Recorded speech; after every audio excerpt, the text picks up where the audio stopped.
So this will be the fourth entry of my journaling series.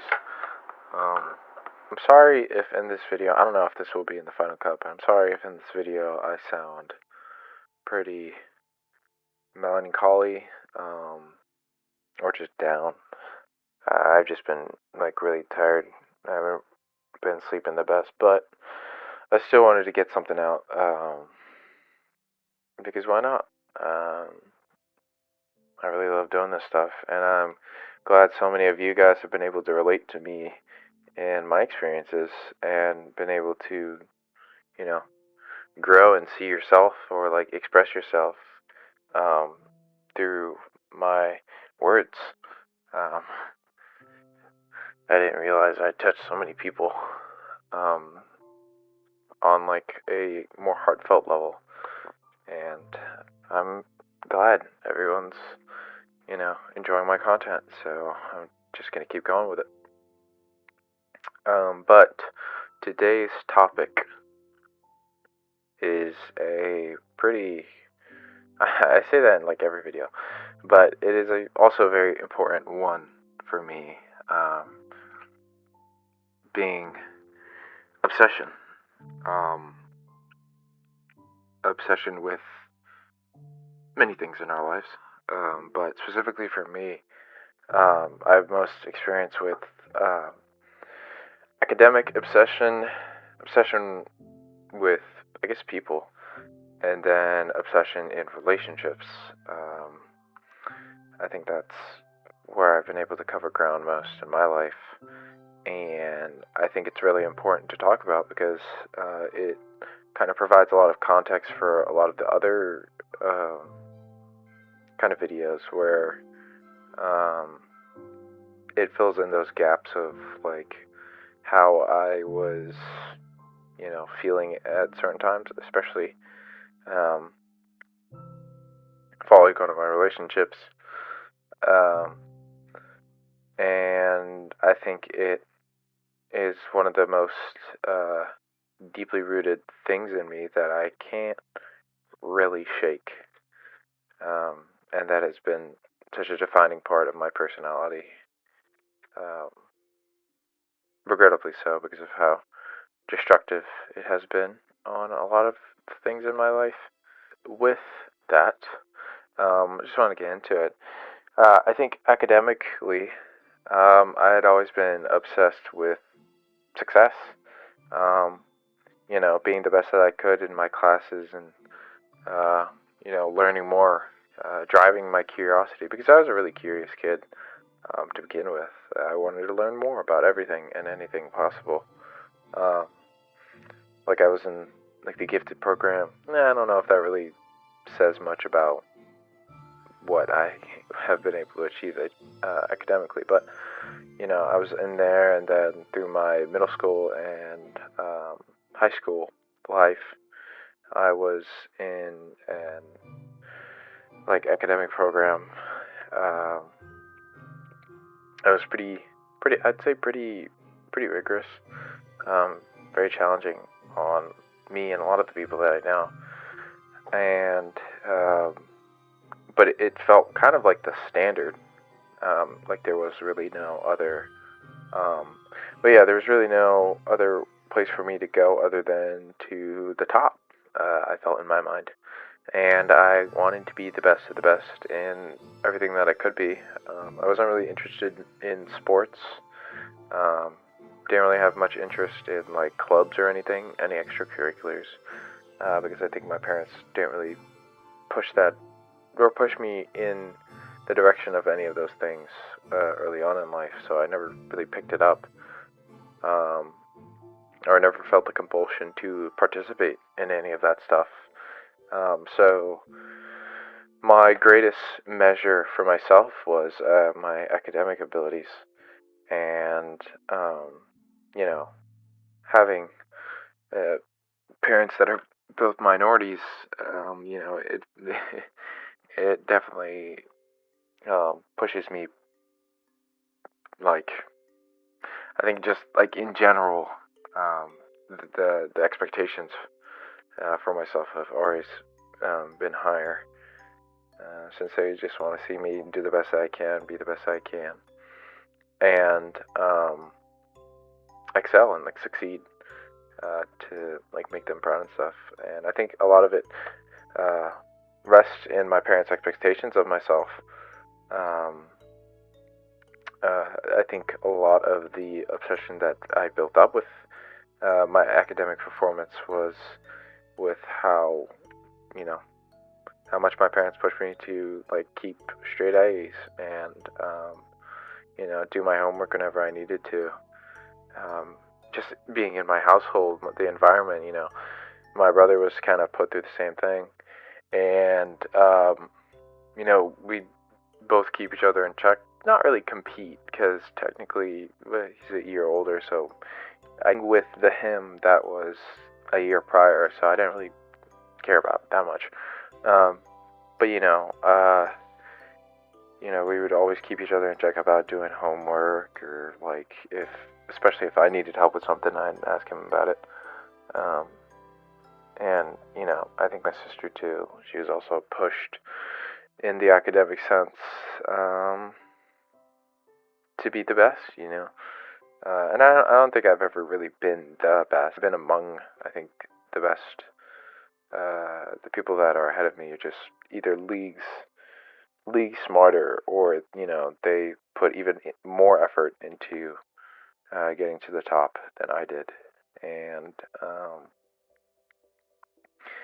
with me putting so much weight on my academics, I really strongly felt that it was really the only thing that I was good at, um, that I could really compare with other people, and something that I could, boost my ego through.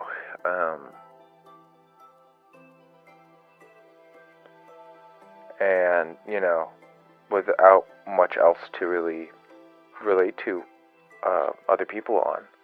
I think there's a lot of like responsibility, I guess, with making sure that I was like staying humble, I guess.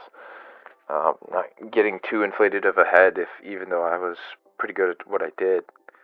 Um, and also, I think it kind of ties to the like my whole self worth. I felt that if I got good grades, that I am achieving something that many people really couldn't do, or I wouldn't say that many people couldn't do, but many people couldn't do to the degree that I did. Um, it felt like it was a way for me to surpass people without having to do like a sport or extracurricular or be talented in some way. It was kind of my only measure for myself, and I think that really created a lot of the insecurities that I had in myself, since only having school, which not many people care about, a lot of people care about, but not everyone cares about. You know, only having that as something that I could really measure myself by, I was, in my mind, perceivably bad at everything else. Um, at least like being social, or being talented, or even just being likable. I kind of downed myself on that stuff, but I would always be able to believe in my ability to complete a task that was set out by my teachers or whatever. Um, and I think, with that, comes a lot of comparison too. The entire, academic system pushes kids that want to be pushed. They're pushing them to the top, but also against each other. Um, you know, to a competitive degree that like kind of you know you get involved in, and it's kind of hard to ignore, even if you're friends with a lot of the people that you can compare yourself to. Um, there'll always be like that uh, push to push each other to be better and stuff, and make these grades. But I think that puts intense pressure on me and a lot of the people around me. Um, and I think it definitely shows in like the, I would say just like the mental stability of a lot of the people at the top, um, of the class and stuff. Spending up late nights like studying or just doing homework, or trying to squeeze in like every last minute for like some thing that you have to do after school for a certain class or whatever. It takes up a lot of time and puts a lot of pressure on us as students to perform. And once you have high expectations for yourself and you don't meet them, then it can really feel like a blow to your entire person. Um, so I think a lot of us had this high compulsion to make sure that we were doing the best that we could, and no matter what, making those grades. And I think we definitely, a lot of us lost sleep over stuff. I know, me especially. I would say in my sophomore year, I would literally like stay up until like 3 a.m., pull all nighters, just to finish out assignments that, well, admittedly, I procrastinated on. But the fact that, you know, I had felt so burnt out, from everything else that I didn't want to do this, and pushed it all the way to the point where I was doing it over the night before it was due. That was, I think, a pressure that just couldn't really be avoided, and one that originates within myself, obviously, but the entire system encourages it too. My parents, um, and I think also with like how much I was obsessed with academics. I think this is where it really comes in, with the obsession part, is that like I would be so strongly connected to my grades that I would like basically equate it to like my self worth entirely. Um, if I got bad grades, like it would ruin my week, or like sometimes 2 weeks, sometimes a month. Um, my month if I wasn't doing well, or like if I ended out a quarter with like an 89B, I would be so like mad with myself. Um, Even if I got like the semester grade, which is really what matters, at least in the school that I went to, I would still be like pretty mad with myself, even if I tried my hardest. I would always believe that I could have tried harder on the times that I did miss out on getting those good, uh, like those top grades. Um, it really felt like failure to me, and I dealt with it really unhealthily too. I remember in like my junior year, once I was in a math class, I think during the second quarter, um, I had gone into it and I had like bombed a test, starting out. I still remember it was a like a 71C, and obviously it's the start of the quarter, so you have time to make that up. But I was so obsessed with seeing that number not be 71, and I was so disappointed in myself, that I literally like took a screenshot of my grades, and I like put it as my wallpaper for my computer. So every time I'd go on my computer, I would just see that, and it would remind me to like basically log in.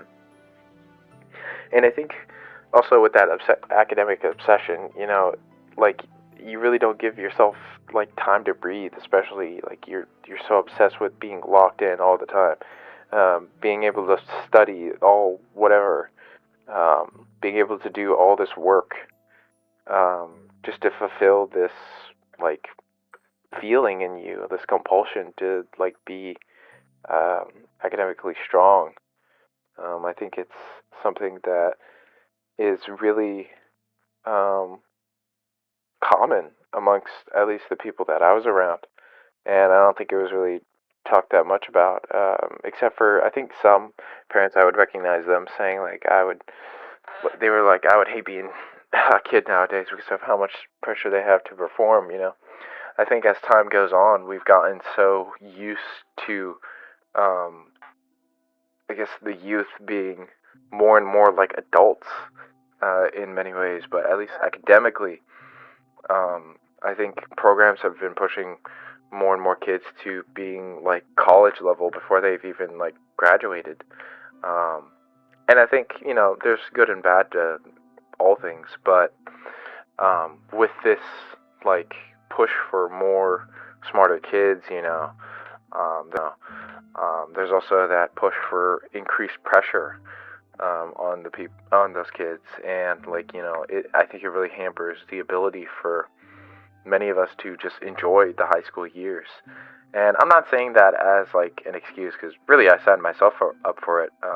But the reward at the end of it all was like a scholarship, and it could really help me out. But dangling that over the head of a bunch of like high schoolers, it's like, hey, why not take it? Sacrifice a lot of yourself for this, or don't. A lot of people that were in the same program as me really didn't care to the same extent, but I think they were just psychologically checked out because they probably had tried at some point, realized like they couldn't be really up there, and didn't. I basically gave up on it and just did enough to get by. And I really don't like. I don't like hate on those people at all. I don't like blame them for feeling that way.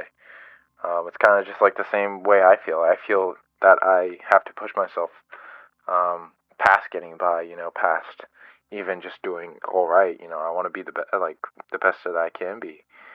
Um, but yeah, I think that pressure really, at least for me, made me sacrifice a lot of the things that I wanted to experience, slash was already experiencing. Um, because of how really I didn't have much guidance on how to deal with it, like in a healthy manner. I don't think it's really until my, uh, like the first relationship that I was in, that I really like sat back and looked at like how I was dealing with school and how I was like, you know, going through day to day, you know, doing school.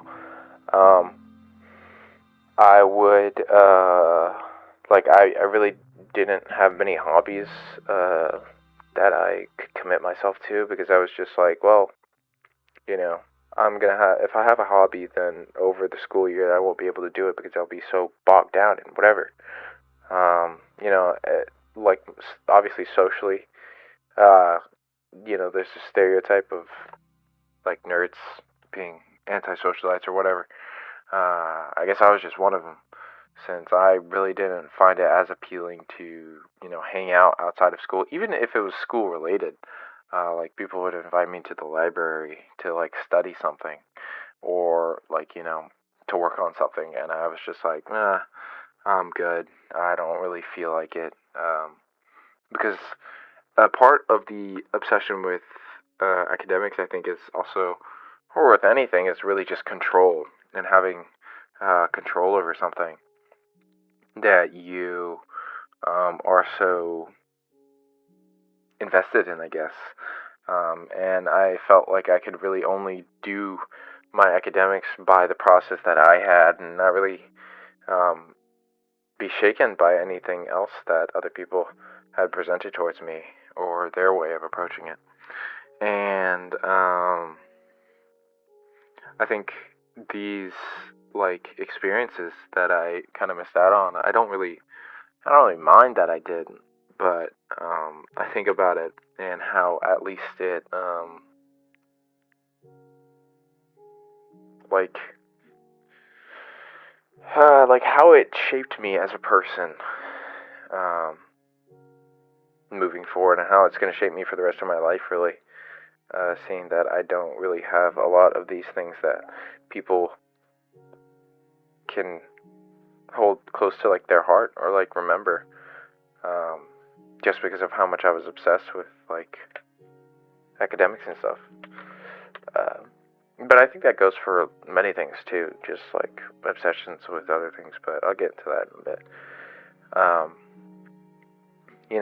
but with like at least my academics, the my obsession really didn't change until I got into a relationship and I realized that, this is just not sustainable. I can't keep up being, essentially, I was like running on fumes 90% of the time, just because of how inefficient I was with how I was working, even though I pushed myself so hard. And I remember speaking to the person that I was interested in and was being like, I'd love a relationship, but, I don't want I wouldn't want it to get in the way of my academics. And not like them getting in the way, but I didn't want to not be able to give this person the proper, like, love and care that they deserve, because of how much I was obsessed with school. I didn't want them to feel, like, unloved, I guess. And I was so careful about even letting people get close to me because I had my own schedule and had my own, like, particular way that I wanted to live, and I didn't really want to, let people into that. And yeah, it wasn't until really I got into the relationship where I realized that, wow, I really can juggle other things, with school, because I was able to, keep up with the relationship.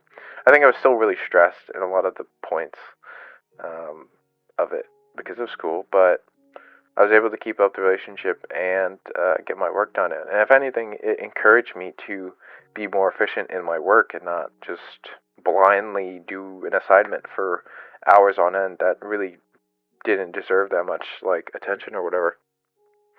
Because I would be like, I wanted to talk to her more. I wanted to, like, get to know her more, and to do that, I would have to first get through my work. And so I would work as soon as I got home, and not as fast as possible, but as thoroughly as possible and as I could be, while still, trying to make time for her. And she didn't have, like, the same, I guess, level of, like, obsession with academics, so, like, she kept me grounded on that part. But it really shows, like, how much it affected parts of my life, even outside of just the academic component of things. And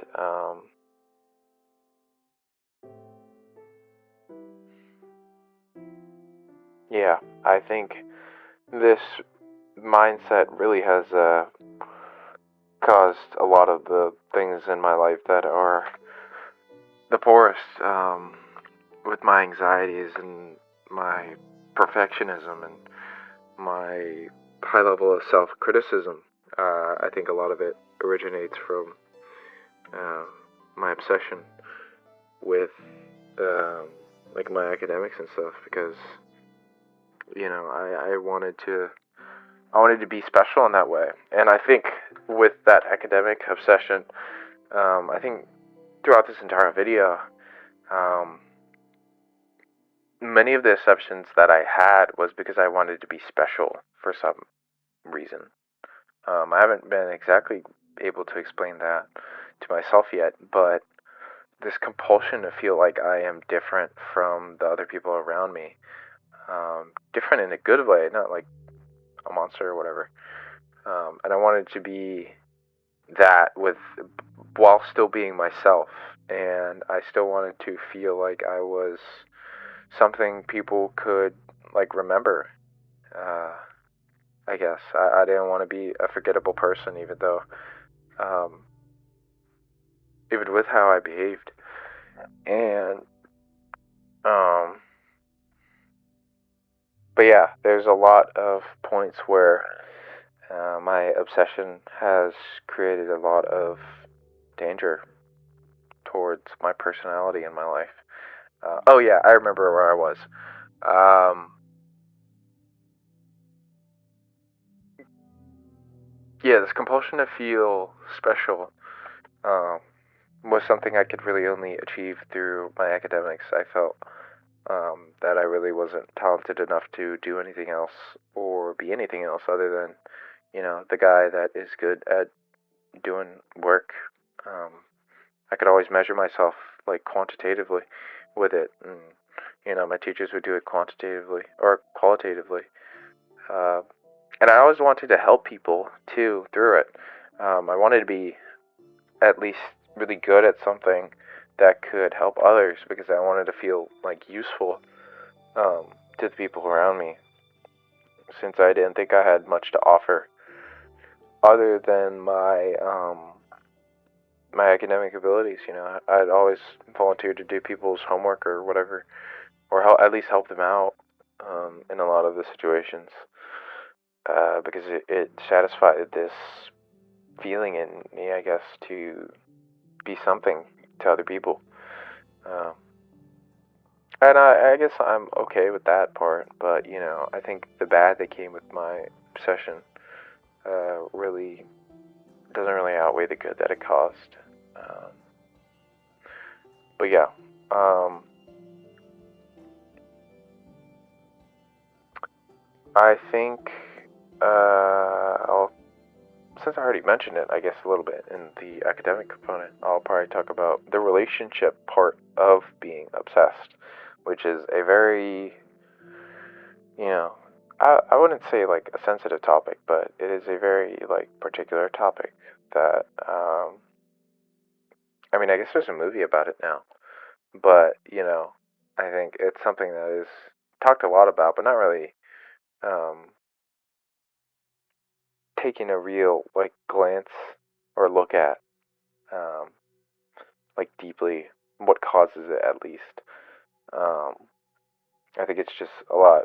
It's I wouldn't say socially acceptable. If anything, it shouldn't be at all. But I think a lot of people have within their circles like normalized it for the sake of, I don't know, entertainment. Um, because people feel that if their entire livelihood surrounds around this one person that they were romantically involved with, that's okay. We're just having fun. Still, especially like those videos you see of like, oh, I really still really love my ex, and I stalk them every day, and or like, TikTok caught me stalking my ex. All that stuff, all that obsessive behaviors. I don't think really should be normalized, or it shouldn't be like a thing that we celebrate relatably at all, because I think it is very problematic for um, people to be proud of, since it's weird. And I'll get into that with my experience. Being my first romantic relationship, and being my first love and whatever, um, that obsession component was definitely a lot easier to attach myself to, because I wanted to basically be the max at everything. I already had a pretty heightened like perfectionist personality from my academic stuff, and I kind of just wanted to apply that like all out nature to my relationship. So I would try my hardest in everything that I did for her and for the relationship, and I think I really pushed myself to be as basically appealing as possible to her. And I wanted to learn as much as about her so I could like act on that in the future and stuff. Because I just wanted to see her as happy as possible.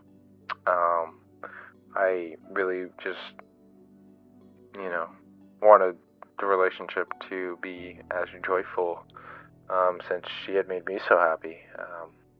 Unlike anything I had felt before, because beforehand it was just me like kind of floating around, moping. Um, I'd gotten into like this weird like philosophical rut, I think, by the beginning of my junior year. That kind of like pushed me away from being like, I didn't want to be like relatable at all. I didn't want to be someone that people would look to anymore. I think I had given up a lot on like the maintaining my social performance. Um, and I wanted to be that way, but she came along, and um, things changed. So, but yeah, uh, obsessive behaviors. I wanted to learn everything about her. I wanted to know everything that there was to know about her, like history, about like what she likes, where she likes to go, what she likes to do, who she's been with, which was, I'd say, a mistake on my part because that just led to a lot of brewing insecurities within myself. Um, but I was like, you know, I was convinced like this person was like an angel. I had to learn as much as I could so I could keep them as happy as possible so they'd stay around me. I just wanted her to stay. Um, I'd gotten so used to being alone, I guess, that I didn't want the feeling to fade at all. So I basically just tried my hardest to do whatever she liked. Um, and I circled, not circled, I surrounded my entire world around her. Um, because I only had felt it was right. With this person making me so happy all the time, I was like, well, what's the loss in not sinking everything that I have into them? Which I would find out later. The loss of surrounding yourself around one person is that if your world is this one person and that person just decides to leave, then you lose your world, you lose yourself in the process, because you put all your eggs in one basket. You bet on everything on this person. Um, you put so much responsibility onto something that had the ability to flee from you.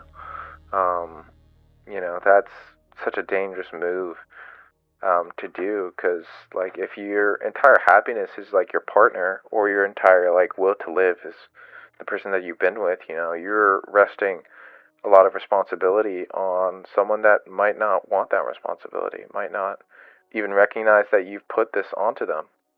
And I think it's really important that we separate ourselves, even when we want to be as close to the people that we love, separating yourself from them to where you can healthily enjoy your life, they can healthily enjoy their life, but you guys coming together is an extension of that joy because I think if any one person surrounds their or puts their entire world around the other, then it becomes too obsessive and opens the door to a lot of pain and I think just suffering in general because it's hard to break free from that, especially if you guys break up or whatever. Like you don't want them to go. Like this is like it to you, and that's what it felt like for me.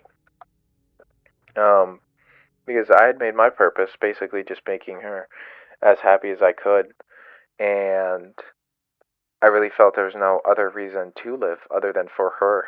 Um, like I became as efficient as I could, to see her more. Um, I would change a lot of my habits just to be more like likable, I guess.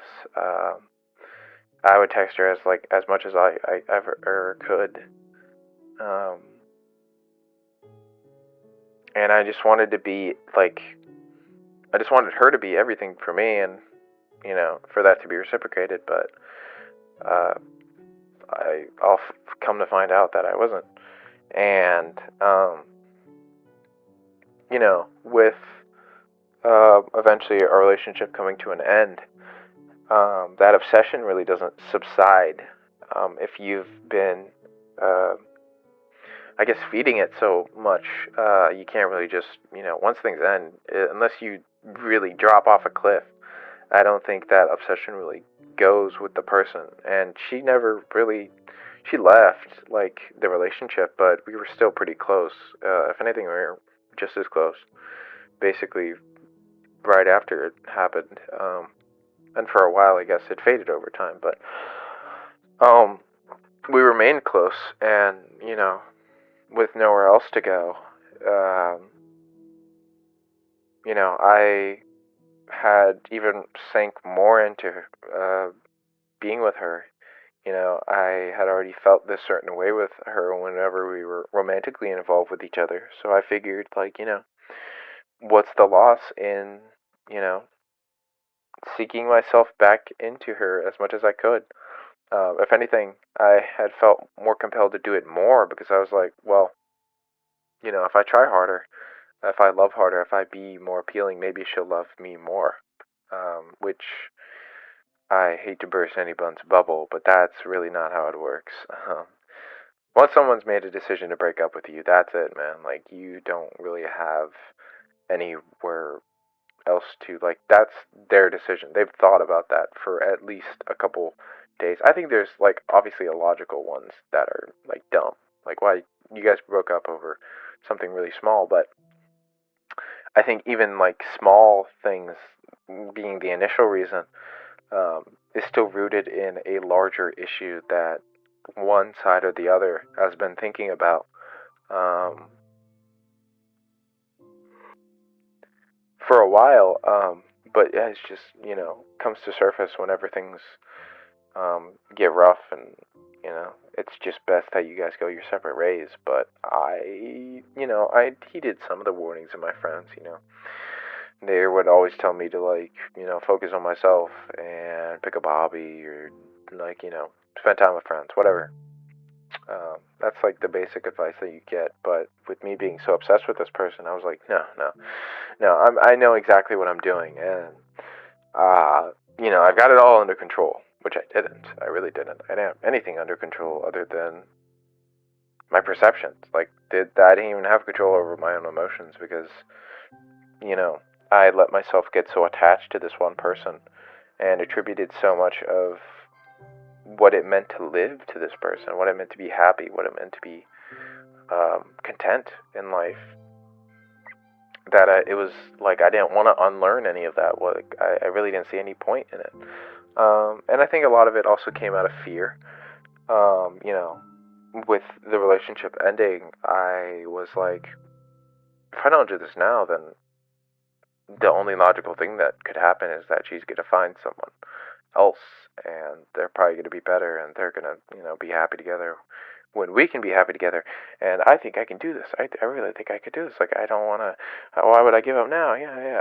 And, like, I convinced myself that I was the best possible thing that could have ever happened to her, and that I needed to stay that way somehow by being, you know, I guess more performative in a way. Um, but I invested a lot more of my time, and, I put more onto building our relationship. I wanted to get as close to her as possible. I wanted to keep up a lot of the stuff that was um, in our romantic relationship up, because I wanted to, like, well, that was a different part than the actual obsession part, but, I wanted to feel the same ways that I did whenever I was in the relationship and recreate that feeling, even though it was basically impossible. Um, but I was, like, obsessed. Like, would, I would go and, like, try to talk to her about, like, certain things to see, like, what's her ideas on certain things, or um, things that she might like about other, like, people, um, so that I could be more like it.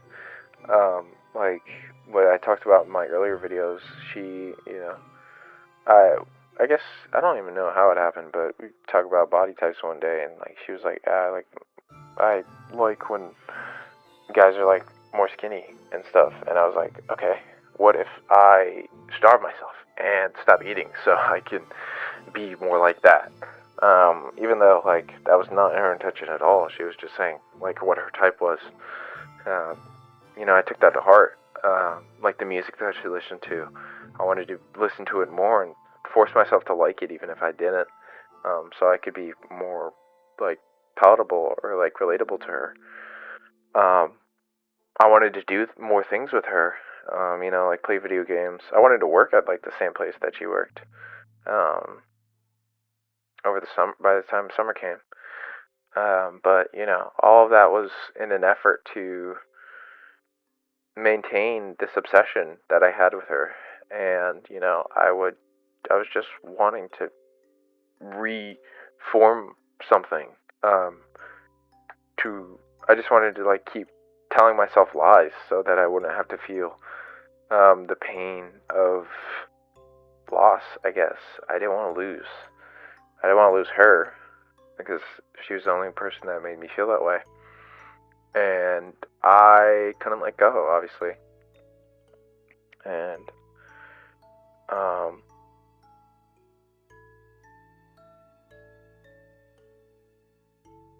that led to a lot of anxieties and stuff, and just pain in general because with my obsession, um, I was fighting myself basically every day.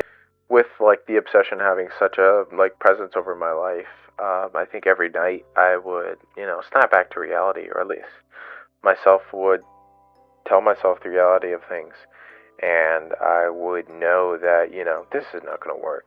I'm escaping fear day by day by trying to be the way that I am, and it's not going to work in the long run. And it physically can't work in the long run because that's just not how love works. Um, and I'd have to tell myself that every night, but I would also deny myself every night too, and that would just make me cry. I just cry myself to sleep because I didn't know what to do. Like I had such a compulsion to fulfill my mission, I guess, like being the best that I could for her, and I couldn't shake free of that, and it hurt. It hurt me to not be able to get free from that, from myself, I guess. Um, but by like holding on to her, and being more and more obsessed with her, it made me more and more anxious in myself and our relationship too, because I was trying to be the best that I could for her, but that's not really possible. Like these people already have this notion of you, or I guess my ex had already this notion of me and this impression of me that really couldn't be changed enough significantly for her to feel, you know, anyway, um, that she didn't already, and like leaning more towards like the romantic sense. But this obsession, it made me a lot more insecure about myself because I wanted to be as attractive as possible, like personality wise and physically. Um, it always made me worry about every interaction that we had because I was basically trying to maximize my I don't know, my appeal to her. Like I wanted to always make sure I was saying the right thing um, to her rather than just worrying about being myself and stuff. And like formulating a way for me to be as appealing as possible. That was the biggest focus of mine, and there was no way for me to mentally get around it. So I just let it run wild. And yeah, it really destroyed me just because I couldn't accept the fact that it was over. Um, any conversation that we had that was like, it's a sign of hope. Maybe things can get back together, it was just all false. Everything had ended when she had broke up with me, and she told me that um, pretty late on. Whenever I think when we had like our falling out and stuff, um, she told me that because I was surprised that she had moved on so quickly, even though it definitely wasn't a quick process. Um, since we had been like really close for basically multiple months at that point. But I was surprised, and I was like, I think I was just talking about something really sad, and I was like, I don't want this to be how my chapter ends. And she told me something that I think has stuck with me ever since, which was that my chapter had ended when she broke up with me months ago. Um, and that, everything after was just that, it was just us being friends. Um, and I think that really struck me, I think personally, because, with this obsession and all, with this aim to be this such an ideal being, you know, kind of gets torn down. Like, whenever you hear that, like, I guess, like, the chapter of your life where I was the most important, um, it had ended a long time ago, and I was living this lie, and that, it just took her saying it for me to really feel it, um, and know it, that, I wasn't special, um, in really any way. I was just a friend, um, a close one for some time, but I really didn't have anything that could sizably differentiate myself from any other guy that she could meet in her future.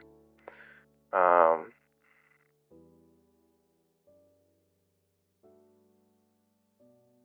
and, I think ever since that has really destroyed my ego. Um, you know, uh, with that, because basically that was my new obsession on top of being academically uh, well, um, for the time, Um, I had attributed me being like some sort of special person to her because of what I was able to do for her. Um, you know, and it was just over. It had been over. I was never really that special to begin with, and um, I guess my time under the sun was closed for the longest time, and I was just me. Um, and I think that really kind of shapes a lot of what I did after the fact. I adopted like this sense of worthlessness um, throughout the year, and it was really hard for me to shake because of what she had said then. And I don't blame her at all because I think that's probably truly how she felt um, about me. And, like, wanting her to feel any other way would just be disingenuous to me and to her. So, I just really couldn't handle the pain of hearing that. But yeah, it really does hit me at my core um, when I think about what makes me valuable to other people, and really made me question for the longest time how valuable I was just in general to anyone that I was around.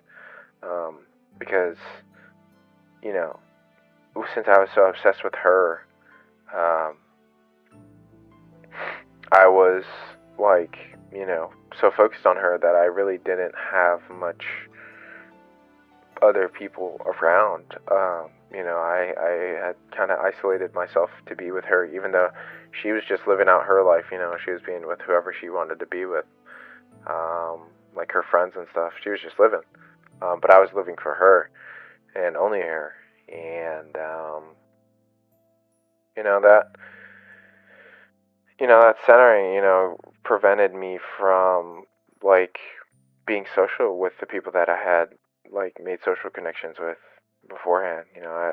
Coming out of that stuff, I was really on a scramble to find people that still cared for me, and it was a struggle. Um, I think it still is, and still probably will be for some time. Um, and I I don't know. I just think that there's really nothing else for me to do about it other than accept that it happened in my past and just move forward with it. But you know, at the end of it all, at least now, I can see how much it really prevented me from also healing. Um, having such a tight obsession to a person really restricts your ability to let go of that person, let go of those emotional bonds. Obviously, because you are so focused on them and only them. And I think that's why it is pretty important for relationships that have just ended for them to be separate and stay separate. Because, I was under the notion that I was somehow special for being around her and her wanting me to still be around after the relationship. And I was willing to participate in that role because I thought I was something else, that she wasn't going to find much better for a while. But, having this inflated sense of my own self um, led to more pain and suffering than I think I've ever experienced in my entire life. And um, I just couldn't let go. I couldn't stop being in love with her by just being around and staying obsessed with her. Um, and if anything, my obsession really just pushed her away more than it pulled her in. Um, because, you know, no matter how much I would want to change for myself, I would never really be in that ideal image. And, I think that ties into my other video about lust and stuff. I was under the impression that, like, by me engaging in more intimate, um, or just like sexual interactions with her, that I was somehow building like a love rapport of some sort, because I had equated lust to love. Um, but I had felt that I'd become more appealing if I just kept that part of me up, and it was not how that works, and I was just deluded, and I couldn't see the end of it. I couldn't see how much I had let myself go, and not do much about it. Um, but yeah, it led me to losing not only her but myself by the end of it all, and leaving me with a pretty broken ego, even to this day. And I don't really know if that'll change for a while, and I don't know if it necessarily has to either. I think I have to sit with it and think about it more often than not, so that I can really like process it and get through it. But as of now, um, I don't really have a very heightened sense of self, um, in assurance of anything really. Since that happened, my perception of my own self has really tanked. Um, with how likable I am, how lovable I am, how memorable I am. Um, so I just usually assume the worst, um, so that I don't get hurt by anyone else. And I obviously recognize it's a safety mechanism, but I can't shake it. I don't lose anything from, or I don't really can't. I guess I don't. I don't know. I don't lose as much as I think I would lose if I was really assuming that I was this person that people could like and love. I think I'd still live the same life, but be opening the door to more emotional pain. And I know that's like something I have to work on, because inherently opening yourself up to feeling, whether it be positive or negative, is really what makes us enjoy life and experience life and why we experience life, to me. And by closing my heart off, I am closing myself off to a lot of the love that I could be experiencing. But, a lot of it's rooted in fear and my inability to get past myself and allow myself to be loved in that manner, or even just liked to a degree. But yeah, obsession really does harm and hurt when it deals with relationships. But yeah, since I talked about relationships, I think I'll just talk about people now. But yeah, I think I also want to talk about how um, obsession carries into other things. I said people at the beginning of this video, and I think that's most importantly what I'm going to be focusing on, but I think it also spreads out to other things we can obsess over. But I think obsession generally just really narrows your perspective and kind of creates this like emotional blindness um, that you can like have just because of how like isolative it is on like your vision on things. Because if you're so obsessed with this one person, um, or just a group of people or whatever you're doing, you kind of push out everything else in your life, and especially how you feel about things or how you are with other people, um, or how people are with you. I think a lot of people tend to get into toxic relationships that they can't shake because they're so okay. This is a relationship thing, and I just said we're going to be doing a bit about people, but I think it goes for friendships and also romantic. Usually it's romantic, but these obsessive relationships that people get into and can't get out of because they are so um, obsessed with this person that can be harming them, whether physically, emotionally, whatever. Um, I think those people have it really some of the worst because they're so blind to all the emotions that they're feeling, even though it hurts them just as much to stay in the position that they're in. They really can't escape. They're like imprisoned by themselves because of their obsession, and they're like focus on. Usually, it's like one main idea that they have about this person. Like people that think like, oh, this person is gonna fall in love with me, and I'm obsessed. Or this person is my like savior, and if I leave them, then I'll die or whatever. They're so obsessed to the point that they can't really see their reality, and you know, I think that really comes into play with identity as well.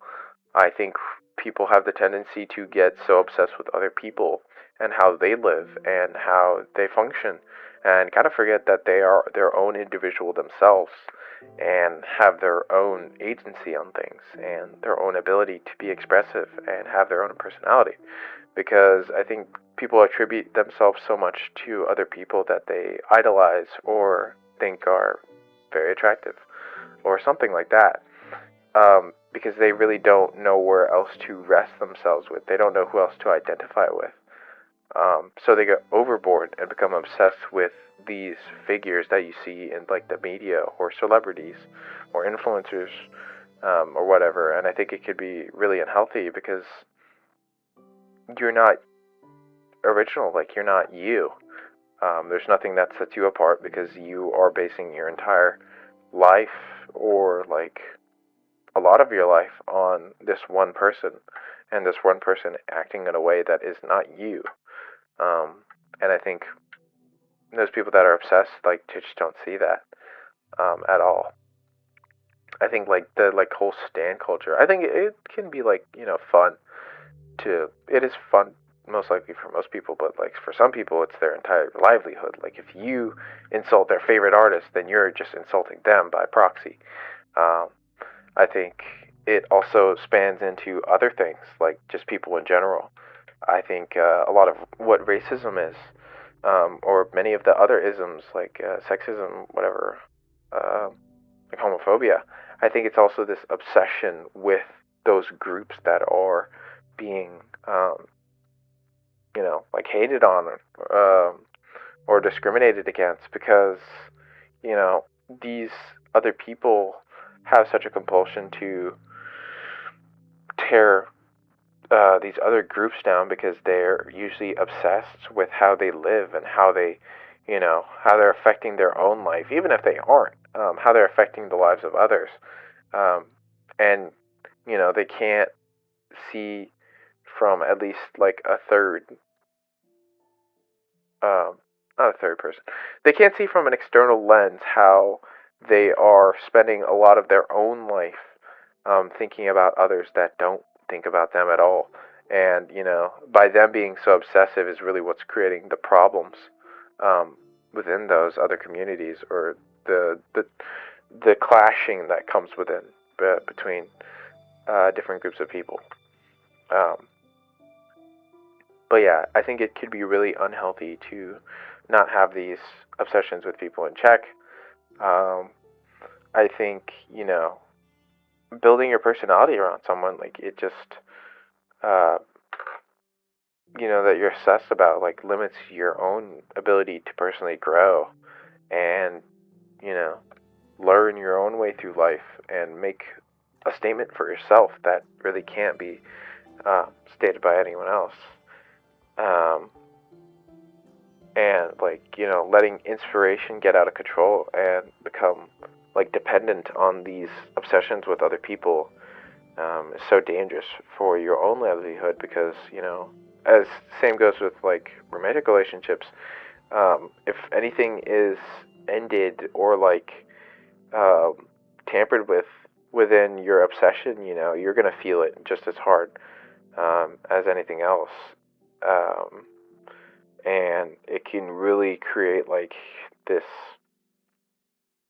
connection. I don't even know how to describe it, but because they're obsessed with whatever they're obsessed with, whenever that gets like messed with, it'll mess with you, and you'll feel emotionally hurt, or you'll feel torn up about something that has nothing to do with you, or a person that really doesn't know you exist or doesn't care that you exist.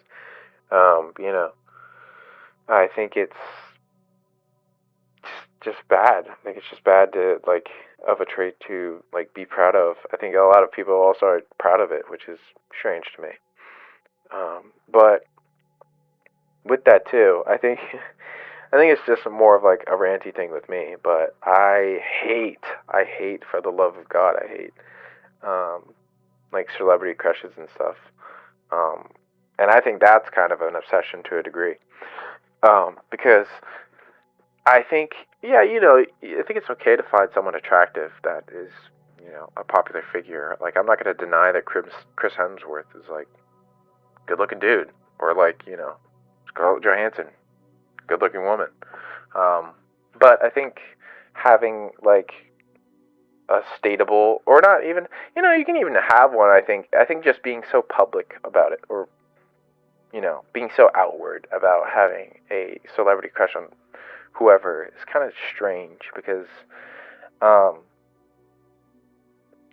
I think it's like, what is, like, I wonder where usually the rooting of the obsession with celebrity crushes and stuff happens like from within. You like how this person looks and how they act and like their personality, and you want to see that in your own life, so you kind of create this idol person um that you kind of judge other people by and like compare to. And I think it's just strange, because like, at what point does it become okay for you to basically be obsessive over, not obsessive, just like, no, I think I'd call it obsessive for some people, but obsessive over this one being, this one person. Like, what level of popularity do they have to be for that to be okay? Or like for you to at least center a part of your personality around just liking this one person. Um, and I think it can be really weird too, because like I see like people in relationships where their significant other has like celebrity crushes, and they're nothing like the person that they're with, and I'm just like, what? Well, I think internally, if you want to keep that to yourself, that's fine. But like, if you're telling your partner, like, I think Ryan Reynolds is the best man ever, and he's so cool, and then your partner, he looks like Shaq or something, I think there's really a disconnect there that can, create some. I think a lot, especially for guys, create some like weird feelings. Um, because at least with the relationship I was in, I think that was just like insecurity speaking on my part. But I can still call it for what it is. I think it is just weird that um, the girl I was with, like, I had follow her on Pinterest and stuff, and she has like entire boards dedicated to specific rap artists and stuff, and that's cool. Like, you can like your artists and especially love their music and stuff, and but it got to like to me it felt like a little bit uh, weird, especially since like she was still open to being in relationships with other people. And I think also within the relationship that we had, she'd bring it up, and I'd always compare myself to whatever her celebrity crush was, and I'd be like, wow, this guy's like nothing like me. I wonder what that means, and I'd be blind to it. But usually sometimes it's a good indicator of like where you stand. And I'm not saying that goes for all relationships, but for at least me, I was like nothing like the dudes that she was into. And I was like, huh, that's strange. But having entire like folders, like dedicated to just pictures of that's strange. But having entire like folders, like dedicated to just pictures of guys that you like while you're in a relationship that just happen to be popular. I don't know. It's weird to me because, like, what if that dude was like a guy on Instagram with 1,000 followers? Like, what differentiates the celebrity status from anyone else that you could see on the street? And I think it's a stupid like comeback whenever people say like, oh, well, I like them, but I'd never meet them. But what if you did though? Like, what if the person was right there, right in front of you? You were single. Would you go talk to them? Probably. Even if you were scared, even if you were like fangirl, say this guy was like a real human being to you. Like, would you not act on that? Because, like, why would you be so obsessive about this one person, you know, that doesn't know you exist? And I'm not saying they'll never know that you exist, but, like, I think it's weird that people idolize so heavily these celebrities for what they represent and fall in love with those ideas rather than like the people that can realistically be in front of them. And I'm not saying it's a bad idea to dream. Like, you can dream as hard as you want, but like being realistic. Um, I think some people have such high like expectations for the people that are going to be in their life, but like fail to look in the mirror and like realize what they are. Um, and a lot of the times, I think those like obsessions and like celebrity crushes. The reason why they're celebrity crushes is because you physically will probably never in your life see that person, just because of like who you are. Even though you can change to be more appealing to a person that you are crushing on, it's yeah. But yeah, it's strange because like I talked about it a little bit earlier, but like what's the like level of um like popularity that someone has to have for it to be okay for you to like someone else that like is attractive to you? Like what if this girl just like went to my school and had like, I don't know, 5K followers on like one Instagram, and I said, oh, I have a crush on her, and then I was in a committed relationship? That would kind of feel weird. No, like I don't know. That's just kind of like a ranty thing of mine to think about, but it's tied to obsession, and I think is weird, in my opinion. Um, but I think it's less serious. But I'm very passionate about it. But yeah, obsession I think is a very strong force in anyone's life and can be a really unhealthy one if not like identified and taken control of. I think it can still be healthy in ways that benefit you or are productive. Like, you health, like, and a healthy obsession would be like, when you're so invested in pursuing like a passion of yours, or like how I just said with people, I think it's still okay to really be inspired by these role models that you've um, come to like over the years and want to be like them, and having a healthy level of like, man, I'm obsessed with so and so's music, man. I want to be just like them. Not just like them. I want to be just like their level. I think that makes more sense. Uh, like, I want to be one of the greats or whatever. Um, anything that, like, whenever you're creating art and you're obsessed with it, whenever you're helping others and you're obsessed with it, whenever you're like volunteering or doing something or building something valuable to, I think, the rest of the world, I think is a healthy obsession to keep um, intact. And I think you will never be like penalized for helping people. Uh, I don't see any downside into. Well, obviously you can unhealthily like have a compulsion to want to help people to like fulfill like a feeling in yourself, but with good intention, a healthy obsession with helping. Um, and I think using the motivation of those obsessions to like improve like yourself and you know find your way and like maintain your like like your beliefs and your passions, I think is pretty healthy. What is not healthy is making your entire self-worth based on an obsession of yours, like an achievement that you make in your obsession.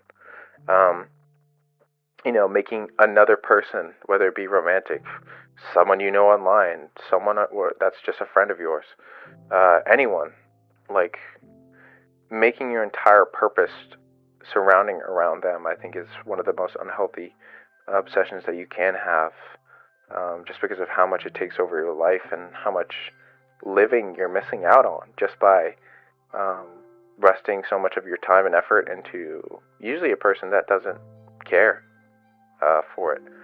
Um, I think unhealthily being obsessive over like fields that have the ability to be compared or like perfected or whatever. Being so obsessed with your craft that you cannot like enjoy it without being better than someone, or like being the best that there ever is. I think that's an unhealthy form. Um, you know, Whenever you're obsessed with something too, like just ignoring your own needs in order to satisfy someone else, that's probably one of the most unhealthy forms of obsession there is, because you are giving up so much of yourself just to make someone else appeased. Um, and you're really not getting, like, usually you're not getting what you want back out of it, whether it be like love or care or compassion. I think that's a lot of how these toxic relationships exist and like stay put, because these people that are just being neglected or like abused, they don't see anywhere else for them to go, and they're so stuck to the idea that like this is just part of it, and oh, I don't, you know this person's the one for me, like they have to be, like, convincing yourself that uh giving yourself up for someone else so much so that they don't really reciprocate is not a good obsession to have at all. Um, and I think also letting one goal or relationship consume your entire identity, like staying obsessed with like events or like things that you want in your future, is definitely not a healthy way to deal with obsessions, because if you're defining yourself by something that has happened or is yet to happen, then you are not really living as yourself. Um, People are going to start seeing you for whatever you like are obsessing over. Um, if you think you're going to be a billionaire, millionaire, trillionaire, whatever, and that's the only thing that you ever talk about, like, people are going to see you as one-dimensional. Or if, I think this is a little bit more mixed on, but like, if you speak about a specific trauma of yours so much so that it's all that you talk about, and you really offer nothing to your friends to relate to you on, I think it could be a really harmful thing for you and the people around you if you're not able to control that obsession.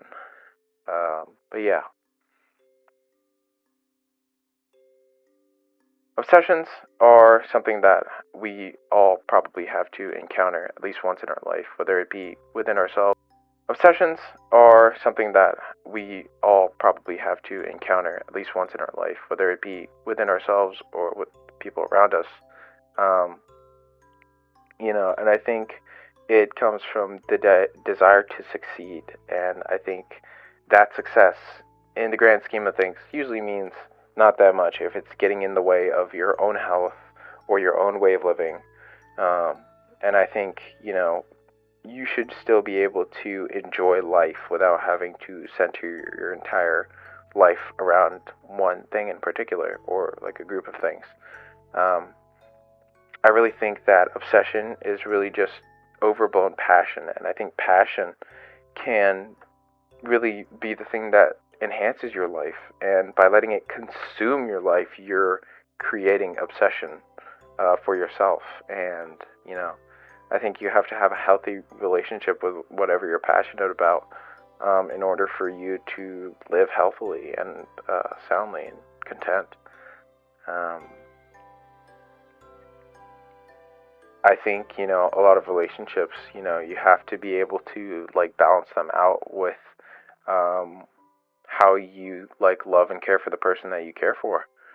I think you cannot let yourself be so fixated on this one person that you entirely change like your personality or the way that you live or work or eat or whatever, just because of how this person exists and whatever they do, and letting yourself be defined by them and not yourself, I think is a poor idea. And I think your identity should never be attached to one person or like one achievement or one thing that you're just even good at or bad at.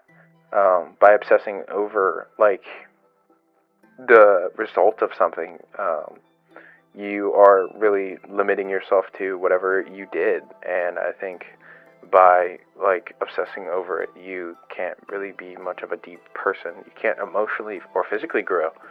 Um, well, actually, just mostly or mentally grow from something if you center your entire being around that one thing for the end of time. Um, and I think obsession can really feel like a productive thing um, until you realize it's self-destructive. And I think a lot of people realize it too late. Um, and I think most of us just have to go through it and look back and realize, like, man, I was crazy or whatever. For us to really realize um, the force that obsession can have and how dangerous it could be for us and our lives. Um, so while obsession can drive excellence, it can also bring around anxieties, emotional suffering, isolation, fixation on things, really unhealthy habits. And I think the healthiest path is just finding a balance between it all. Um, like your ability to stay like motivated towards things that you want and like stay healthy in the relationships that you have and be sure in your own personal identity. I think is one of the most important things to do to avoid being obsessed with things. Because if you have all of those things in balance, you never reach the extremes of obsession ever again. And I think it really takes um, real time and effort to grow out of that stuff and grow past that stuff. And I think while you're doing that too, especially whenever you're obsessed with people, um, I think you could still care about the people that you care about or like the people that you like without them um, defining your entire personality or defining your livelihood. Um, I think it's definitely a balance that you just have to find in yourself and between the person that you care about. So you both can live better and live happily. Um, but yeah, obsession is dangerous, but like most things, it can be kept under control with moderation of other parts of your life. Um, yeah. Thank you for listening. Take care. Love you guys.